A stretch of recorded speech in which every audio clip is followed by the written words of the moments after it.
శుభములు. కల్వరి పిలుపు gospel ministers వారు సమర్పించు కల్వరి పిలుపు ఆధ్యాత్మిక ద్విమాస పత్రిక చదవండి, చదివించండి, ఆత్మీయ మేలులు పొందండి. గొప్ప దైవజనుల ఆత్మీయ సందేశాలు మరియు సువార్తకు అవసరమైన సంక్షిప్త సందేశాలు, మరెన్నో విషయాలు ఇందులో ఉన్నాయి. అంతేకాకుండా ప్రతి ఒక్కరూ బైబిల్ను చక్కగా చదివి ఆత్మీయ జ్ఞానాన్ని పొందాలనే ఉద్దేశంతో ఈ పత్రిక చివర్లో క్విజ్ ఇవ్వడం జరిగింది. మీరు క్విజ్ లో పాల్గొని అందులోని ప్రశ్నలకు సరైన జవాబులు రాసి వాట్సాప్ ద్వారా మాకు పంపించగలరు. సరైన జవాబులు పంపిన వారిలో నుండి విజేతలను లక్కీ డిప్ ద్వారా ఎంపిక చేయడం జరుగుతుంది.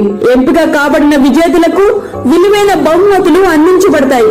మొదటి బహుమతి 50,000 రూపాయలు, రెండవ బహుమతి 20,000 రూపాయలు, మూడవ బహుమతి 10,000 రూపాయలు. 50 మందికి కన్సోలేషన్